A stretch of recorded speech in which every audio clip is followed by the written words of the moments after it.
kami minta komitmen dari ketiga pasangan calon tetap menciptakan kondisi aman damai di Kabupaten Sinjai. Tadi ada penegasan untuk anggota Polri terkait dengan pilkada di Sinjai bagaimana? Ya, baik.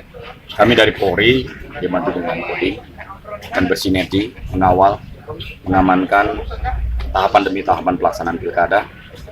Dan kami juga tadi menyampaikan bahwa kita akan mengedepankan netralitas dalam pelaksanaan pilkada. Kemudian depan pelaksanaan kampanye kita akan coba gelar kekuatan untuk mengawal proses pelaksanaan kampanye di pilkada Sinjai. Kekuatan personil kemudian yang akan diturunkan pilkada serentak ini berapa?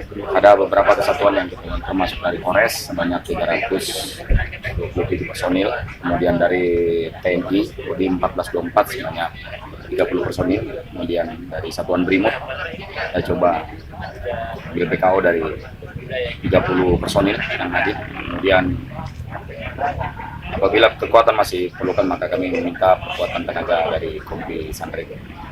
Ya, Ini sudah memasuki penetapan dan bagaimana menyikapi medsos yang menunjukkan berita-berita. Jadi dari Polres Sinjai terkait masalah penggunaan medsos kita akan lakukan patroli cyber dengan maksud memantau pengguna medsos yang ada di Kabupaten Sinjai terkait masalah pilkada. Karena memang kami masih temukan adanya pengguna medsos yang masih menyinggung satu sama lain, bahkan saling menjadi. Ini tentunya akan berkoordinasi dengan Polda kalau memang perlu tindakan kepolisian sampai dengan penutupan akun tersebut. Kapan tindakan itu nah? Ya. Kapan tindakan batasan? Ya, kami setelah menemukan adanya akun yang menyebar kebencian ataupun menghasut dan memprovokatif, tentunya kami akan lakukan tindakan kepolisian ya, dengan berkoordinasi dengan Polda Sulawesi Selatan. Untuk akun palsu bagaimana? Ya, akun palsu tentunya kami akan lakukan penutupan, pemblokiran hingga itu tidak mengganggu stabilitas keamanan di Kabupaten Sinjai selama pelaksanaan pilkada.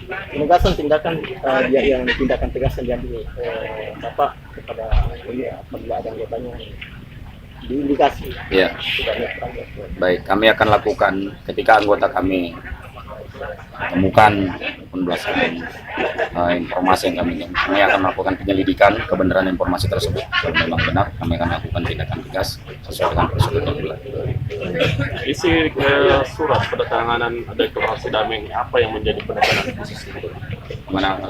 Untuk menjaga keamanan dan ketertiban serta kedamaian di Kabupaten Sinjai yang sampai saat ini alhamdulillah dalam kondisi yang kondusif. Mudah-mudahan memberikan beban moral kepada tiga pasangan calon berikut tim suksesi ya, untuk tetap menjaga keamanan kita di Kabupaten Sinjai.